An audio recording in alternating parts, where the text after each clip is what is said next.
प्राथमिक शिक्षण असेल, उच्च व तंत्र शिक्षण असेल, कौशल्य विकास विभाग असेल, कृषी विभाग असेल, मेडिकल एज्युकेशन असेल, असे एकंदरीत 5 ठिकाणी हे शिक्षणाचं कामकाज चालते। त्यासाठी मंत्री गट निर्माण करण्याचा निर्णय झालेला आहे। मग तो अभ्यास करून कुठल्या विभागाला काय काय जबाबदारी द्यायची हे जे सगळी शिफारशी आहे त्याच्यात आणखीन काय आपल्याला बदल करायचा आहे काय याच्यासाठी मंत्रिमंडळाने मंत्री गट निर्माण करण्याच्या मान्यता दिलेली आहे आणि त्या मंत्री गटाच्या माध्यमातून पुढचा प्रस्ताव तयार होईल। मग नवीन शिक्षण जे धोरण आहे त्याच्या बाबतीत अंतिम निर्णय होईल। महाराष्ट्रामध्ये बरेच वायनरी असताना हे वाईन जे सुपर मार्केट आहे तिकडे 100 फुटाचा एकंदरीत म्हणजे छोटे शॉप्स विदिन सुपर मार्केट असे निर्माण करून त्यांना परवानगी देण्याबाबतीत मंत्रिमंडळाने निर्णय घेतलेला आहे आणि त्या अंतर्गत हे जे महाराष्ट्रामध्ये शेतकऱ्यांच्या फल उत्पादनावर वायनरीज चालते त्यांच्या प्रोडक्टला चालना देण्यासाठी ते आज नवीन पॉलिसी ठरवण्यात आलेली आहे। 1000 फुटापेक्षा कमी कुठल्याही दुकानाला हे परवानगी मिळणार नाही। जे सुपर मार्केट आहे तिकडे एक त्यांना स्टॉल म्हणजे एक शोकेस तयार करून त्याच्या माध्यमातून विक्रीची परवानगी देण्याच्या बाबतीत निर्णय झालेला आहे। कुठल्याही प्रकारची चर्चा झालेली नाही। मालेगावातले नगरसेवक राष्ट्रवादीमध्ये आले काँग्रेसचे, त्यामुळे नाना पटोलेंनी नाराजी व्यक्त केली आहे। राष्ट्रवादीचेही नगरसेवक आणि इतर लोक पदाधिकारी आमच्यात येऊ शकतात। आज मंत्रिमंडल में नए शिक्षा नीति के बारे में जो माशिलकर समिति बनाई गई थी उस कमेटी ने अपनी रिपोर्ट सबमिट की है। उसके आधार पे महाराष्ट्र में जो शिक्षण है वो 5 विभाग के माध्यम से नियंत्रित किया जाता है। शिक्षण विभाग है, उच्च व तंत्र शिक्षण विभाग है, साथ ही में कौशल्य विकास विभाग है, कृषि विभाग है, मेडिकल एजुकेशन विभाग है। मंत्रिमंडल ने निर्णय लिया है कि मंत्री गठ बनाया जाएगा और समिति का गठन करके समिति सभी चीज़ों का जो सिफारिश की गई है उसका अभ्यास करेगा। अलग अलग विभागों की जिम्मेदारी निश्चित की जाएगी और उसके बाद फिर मंत्रिमंडल में लाके सारे प्रस्ताव को मान्यता दी जाएगी। आज मंत्री गट स्थापन करने का निर्णय मंत्रिमंडल में हुआ है। वाइन शॉप को लेकर से क्या महाराष्ट्र में जो फ्रूट बेस्ड वाइनरीज है उसको प्रोत्साहन के लिए 10 साल तक जीएसटी का परतावा माफ़ी का एक पॉलिसी राज्य में थी, जिसके माध्यम से बड़े पैमाने पे वाइनरीज यहाँ पे डेवलप हुई, किसानों के उत्पन्न का साधन बढ़ा।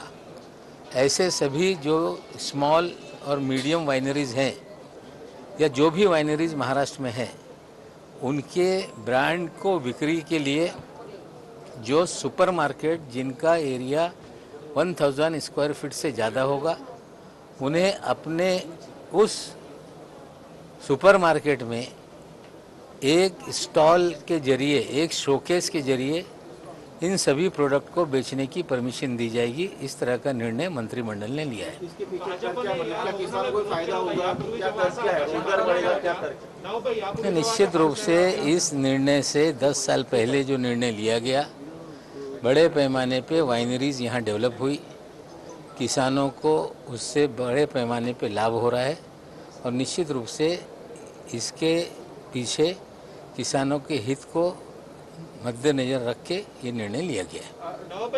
भाजपने याला विरोध केला होता यापूर्वी जेव्हा आज प्रस्ताव येणार आहे धोरण सरकार आणणार आहे। भाजपला गोव्यात त्यांनी हेच धोरण आणलेलं आहे, हिमाचलमध्ये हेच धोरण आणलेलं आहे। भाजपच्या सत्ता असणारे बरेचसे राज्य असे आहे जिथे असे धोरण त्यांनी स्वीकारलेलं आहे। त्याच प्रकारचे धोरण महाराष्ट्र सरकारने स्वीकारलेले आहे। बीजेपी के नेता हैं किरीट सोमैया, आज उन्होंने प्रेस कॉन्फ्रेंस में कहा कि 8-10 मंत्रालयों में उन्होंने फाइल चेक की और पिछले 2 साल में उन्होंने 37 डिपार्टमेंट, अलग अलग डिपार्टमेंट नहीं, ठीक है, आइटम उनके शुरू हैं, मनोरंजन लोग कर रहे हैं।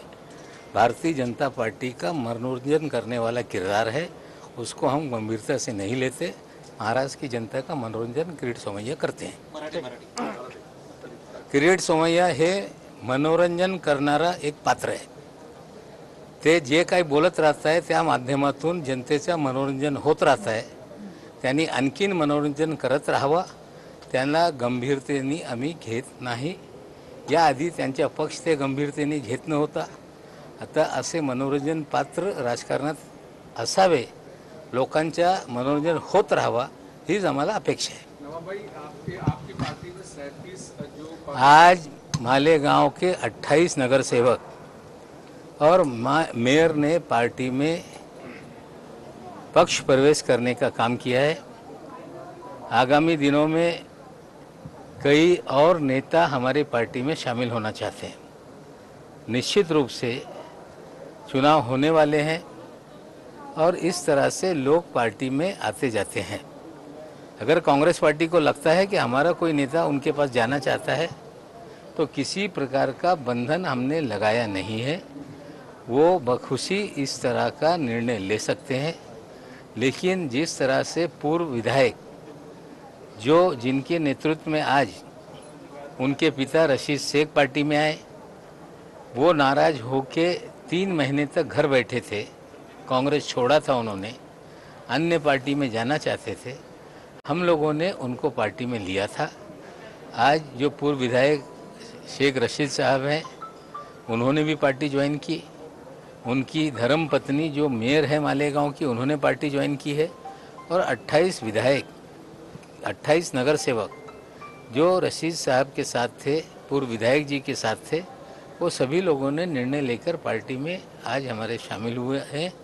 अगर किसी अन्य दल को लगता है कि कोई हमारे दल से व्यक्ति जाना चाहता है तो हम उसके लिए किसी भी प्रकार का बंधन नहीं लगा रहे हैं।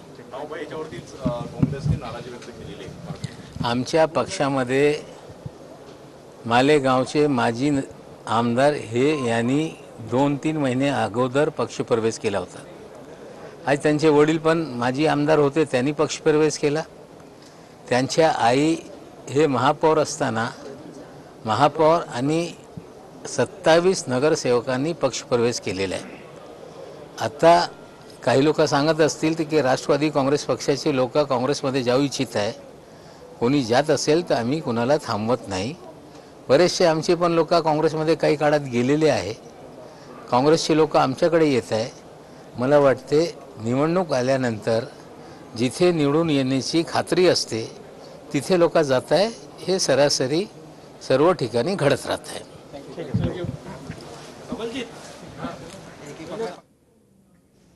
तर किराणा दुकानं, सुपरमार्केटमध्ये वाईन मिळणार आहे। 1000 चौरस फुटाच्या दुकानांमध्ये वाईनचा स्टॉल किंवा त्या ठिकाणी शोकेस ठेवण्यास मंजुरी देण्यात आलेली आहे। शेतकऱ्यांच्या फायद्यासाठी सुपरमार्केटमध्ये वाईन विकण्याला किंवा वाईन देण्याला त्या ठिकाणी आता मंजुरी देण्यात आलेली आहे। त्यासोबतच नवं शैक्षणिक धोरण जे असेल त्या संदर्भात सुद्धा कॅबिनेटमध्ये चर्चा झालेली आहे। तर किरीट सोमय्या यांच्याबद्दल बोलताना ते म्हणाले की भाजपमधील ते विनोदी पात्र आहेत, त्यांनी मनोरंजन जे ते करत राहावं, त्यांना गंभीरतेने घेत नाही, असं नवाब मलिक यांनी आता संवाद साधताना म्हटलंय। किरीट सोमय्या यांनी मनोरंजन करत राहावं, त्यांना गंभीरतेने घेत नाही। किरीट सोमय्या भाजपमधलं विनोदी पात्र आहेत असं म्हटलेलं आहे नवाब मलिक यांनी। किराणा दुकानं, सुपरमार्केटमध्ये यापुढे वाईन मिळणार आहे। मंत्रिमंडळ बैठकीत हा महत्त्वाचा निर्णय झालेला आहे। फळांपासून वाईन बनवणाऱ्या उद्योगांना चालना देण्यासाठी हा निर्णय घेण्यात आलेला आहे। शेतकऱ्यांचाही त्यात फायदा असेल असं सरकारकडून सांगितलं जातंय। महाराष्ट्रामध्ये बरेच वाइनरी असताना हे वाईन जे सुपरमार्केट आहे तिकडे 100 फुटाचा एकंदरीत म्हणजे छोटे शॉप्स विदिन सुपरमार्केट असे निर्माण करून त्यांना परवानगी देण्याबाबतीत मंत्रिमंडळाने निर्णय घेतलेला आहे। आणि त्या अंतर्गत हे जे महाराष्ट्रामध्ये शेतकऱ्यांच्या फल उत्पादनावर वायनरीज चालते त्यांच्या प्रोडक्टला चालना देण्यासाठी ते आज नवीन पॉलिसी ठरवण्यात आलेली आहे। 1000 फुटापेक्षा कमी कुठल्याही दुकानाला हे परवानगी मिळणार नाही. जे सुपर मार्केट आहे तिकडे एक त्यांना स्टॉल म्हणजे एक शोकेस तयार करून त्याच्या माध्यमातून विक्रीची परवानगी देण्याच्या बाबतीत निर्णय झालेला आहे.